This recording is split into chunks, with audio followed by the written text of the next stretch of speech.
Assalamualaikum warahmatullahi wabarakatuh. Selamat pagi semuanya. Salam sejahtera. Salam. Ya, ini kita sedang ingin full, sudah tidak pernah bertemu lagi. Dan dalam situasi sekarang ini dimudahkan dengan sistem online ini. Dan saat ini alhamdulillah sudah 33 peserta. Semoga nanti bertambah lagi. Kita ingin bersilaturahim, diskusi secara santai saja. Ya, besok adalah sebentar lagi 2 hari atau besok atau 2 hari lagi sudah puasa.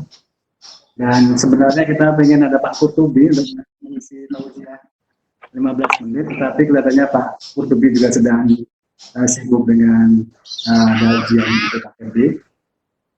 Baiklah, tanpa panjang ceritanya karena sudah 17 menit sekarang. Urutannya hari ini adalah Ibu Sri akan memberikan tanggapannya, sambutannya untuk memulai diskusi ini. Kemudian ada Pak Samto, Ibu Sri 10 menit, dan Pak Samto 10 menit, kemudian ada Pak Lismanto 10 menit. Setelah itu kita ada diskusi, bisa diberikan lewat chatting dulu, nanti akan saya moderate siapa dulu yang memberikan. Baik, terima kasih. Kepada Ibu Sri saya berikan waktu kesempatan. Terima kasih, Nak. Mama mau ngomong.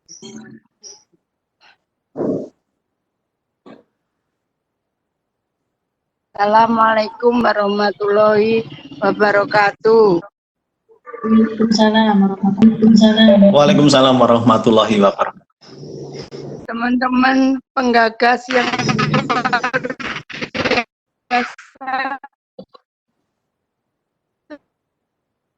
terutama itu yang korban semua si COVID-19 yang prihatin sekali, tapi teman-teman saya beri apresiasi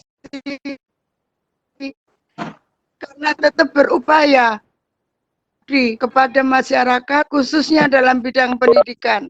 PKBM berkarya, berbakti, dan peduli.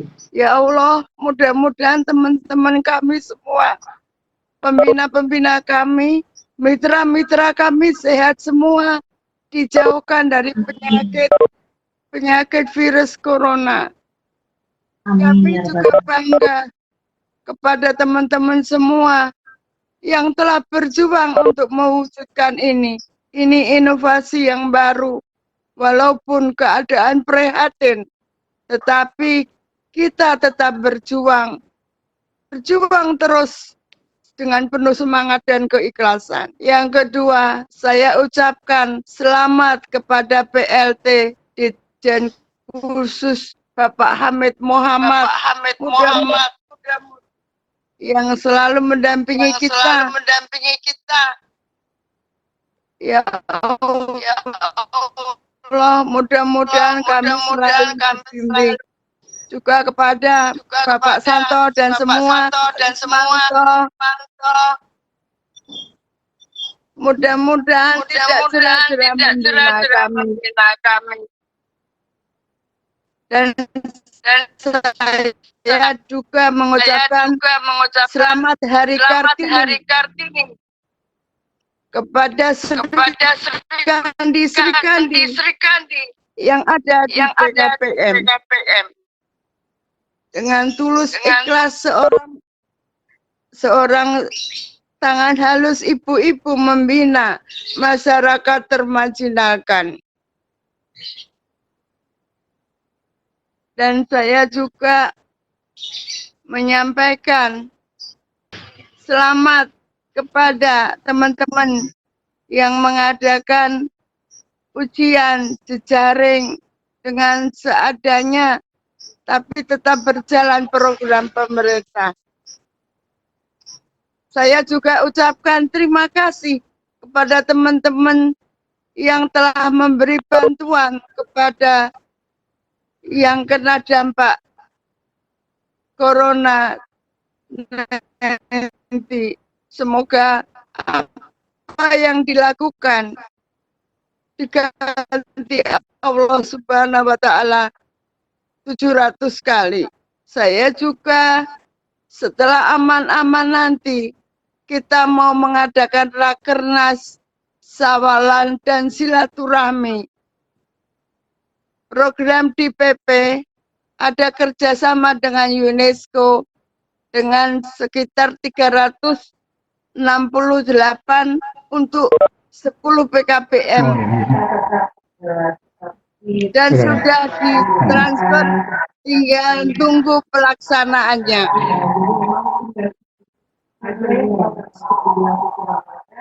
Mungkin ini dulu saya ucapkan semangat kepada teman-teman penggagas.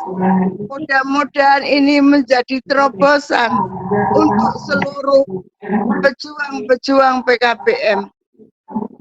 Bismillahirrahmanirrahim. Mudah-mudahan Allah merahmati kegiatan kita ini. Amin ya Rabbil Alamin. Baik, terima kasih banyak Ibu Sri atas sambutannya. Ini Pak Kurtubi udah gabung ya?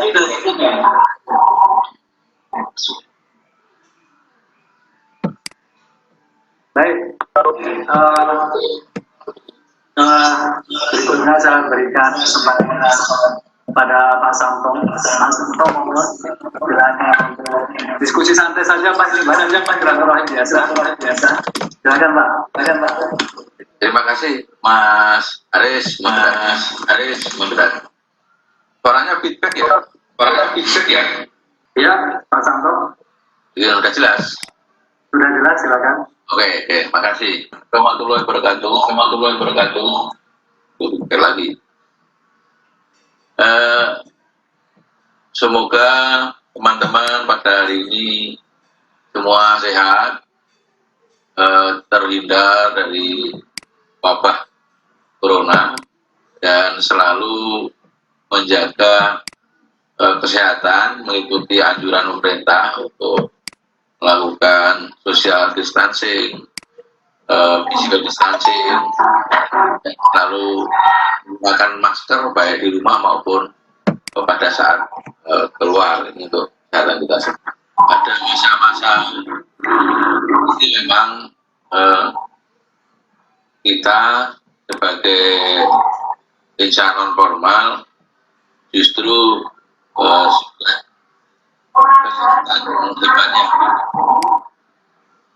program pembelajaran mandiri dengan sistem daring dan sistem modul yang sudah kita siapkan itu sungguh sangat bermanfaat pada kondisi seperti ini dan itu terasa.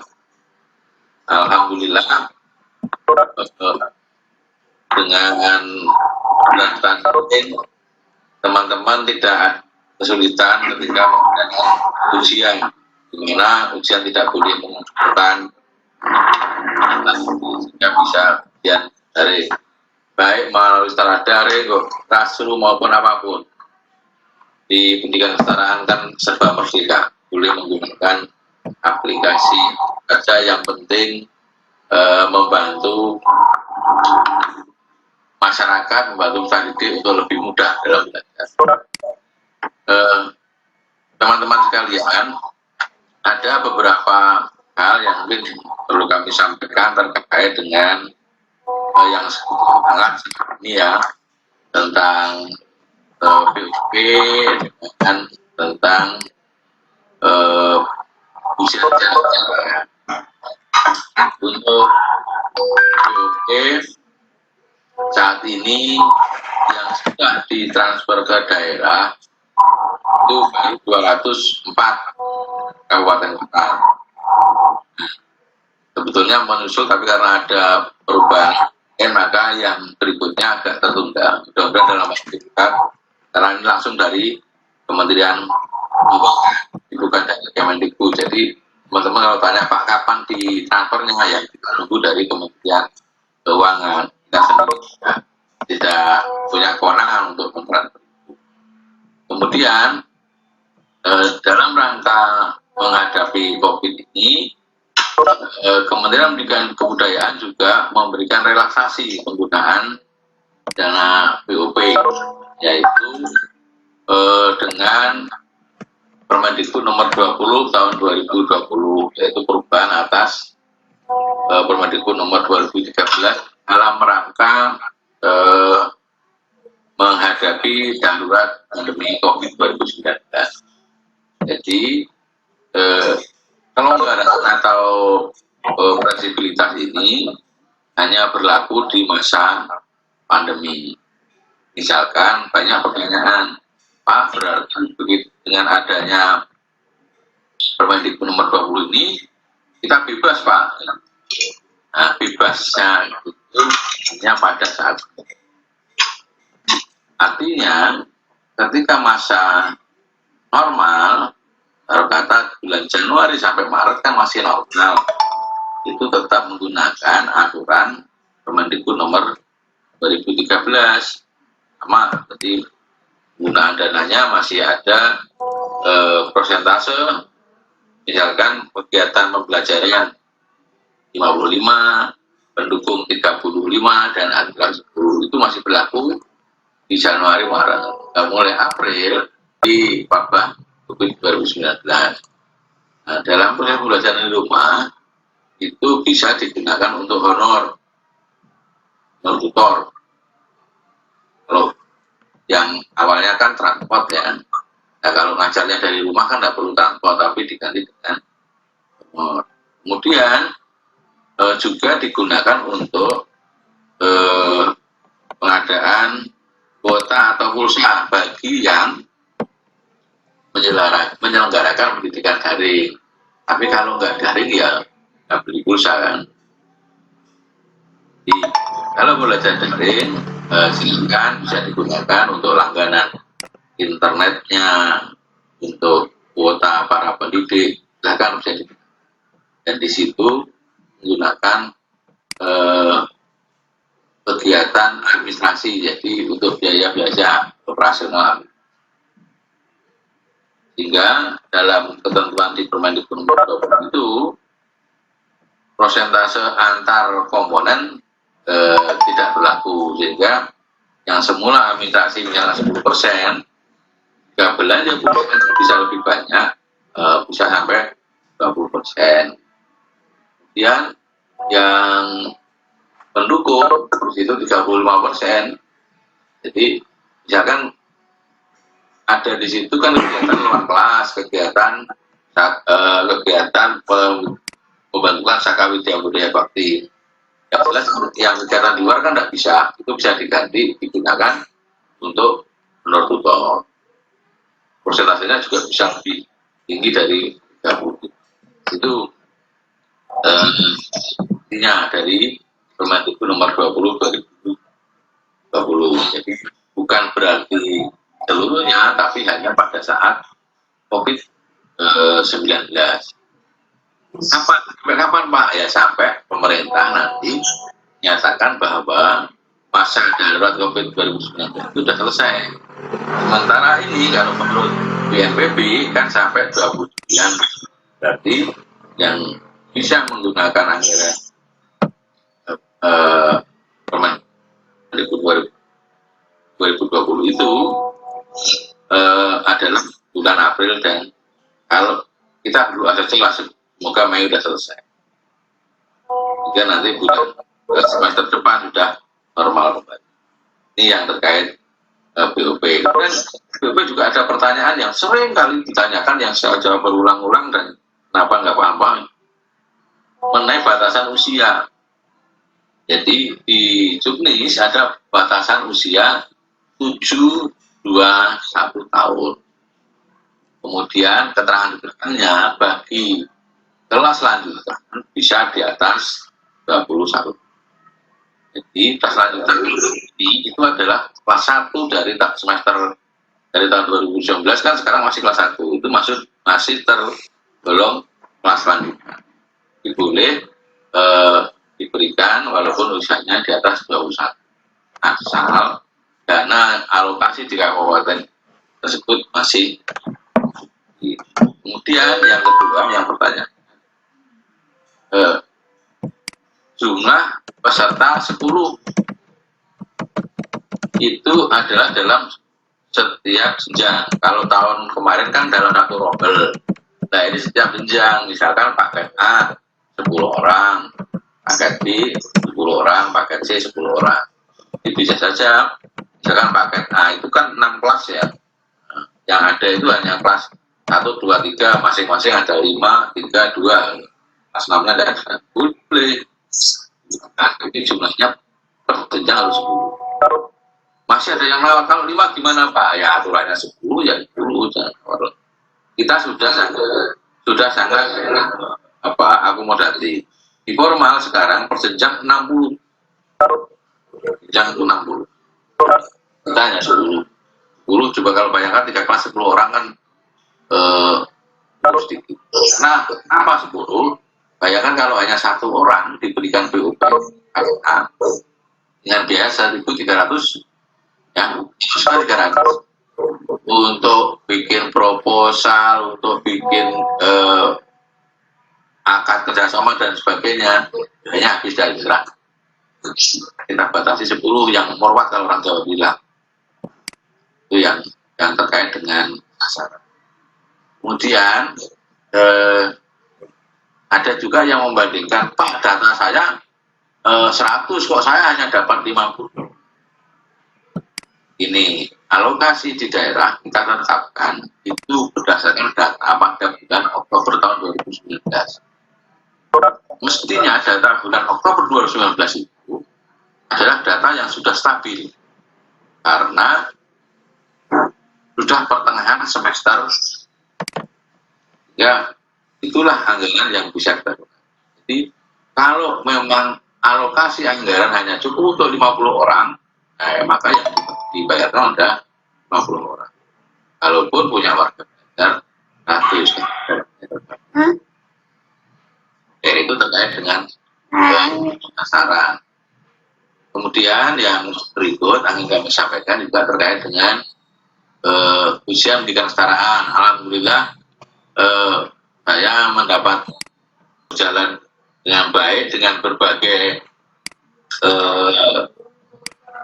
keahlian teman-teman. Ada yang melalui dari murni, melalui Google Classroom, melalui secara daring, ada yang semi daring dengan soal dikirim dengan WA atau anak ngambil soal dikerjakan di rumah dan sebagainya. Dengan berbagai cara bisa kita lakukan, dan mungkin hari-hari ini masih ada beberapa yang melakukan ujian untuk paket A dan paket B, tapi berdasarkan paket C sudah.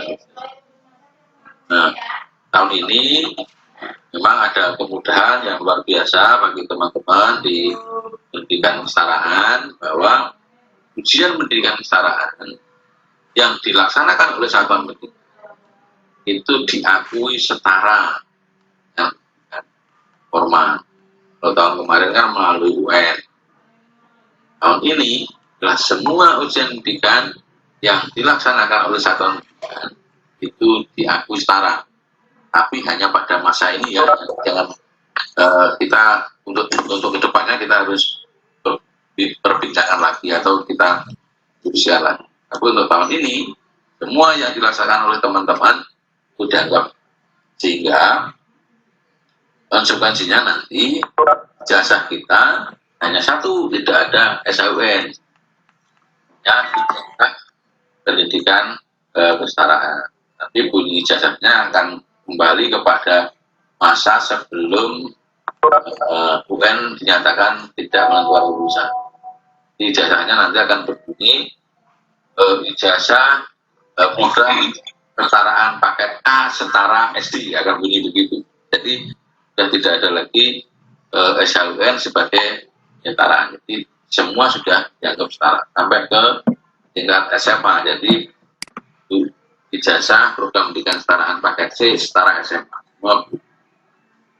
Ini formula untuk penentuan kelulusan itu saya sampaikan di sini adalah kombinasi antara nilai rapot dan nilai UPK. Jadi kemarin juga ada teman-teman yang bingung, Pak, nilai rapotnya dari mana? Nah, yang tanya ini sebetulnya membuka aibnya sendiri. Karena rapot kan sudah mesti punya. Lah kalau dia tidak punya rapot, mana dia dapat ijazah? Nanti ada formulanya, bisa ditentukan oleh dinas pendidikan. Kalau yang kita menentukan misalkan nilai rapot kali sekian ditambah nilai UPK kali sekian dibagi sekian, itu formula ditentukan oleh dinas pendidikan. Kalau dinas tidak menentukan, satuan pendidikan bisa menentukan, tapi harus dengan ada semacam SOP yang ditandatangani oleh kepala satuan pendidikan. Di SOP-nya itu dibuat duluan, baru menghitung. Jangan menghitung dulu baru dibuat. Jadi bingung. Ini hal yang terkait dengan pendidikan kesetaraan. Alhamdulillah ada berkah lah dari pandemi ini. Jadi kesetaraan semakin berkibar. Kalau formal agak kesulitan, agak canggung ketika belajar di rumah. Saya nggak pernah dengar ada teman-teman kesetaraan yang ngeluh ketika ada kebijakan harus belajar di rumah. Semua semakin happy karena memang kesehariannya sudah seperti itu. Disuruh belajar daring, mereka ribut ya. Nah, kita daring tenang-tenang saja karena keseharian kita sudah kalah. Inilah beberapa hal yang membanggakan bagi saya dan mungkin juga bagi teman-teman betapa program-program yang selama rintis kita diskusikan tiap hari, tiap malam. Alhamdulillah di masa yang sulit ini justru terasa sekali bahwa manfaatnya luar biasa. Saya kira itu teman-teman yang perlu kami sampaikan. Sekali lagi terima kasih atas semua upayanya, partisipasinya dalam memberikan layanan pendidikan kesetaraan kepada akhiri. Bila itu baik, Assalamualaikum warahmatullahi wabarakatuh.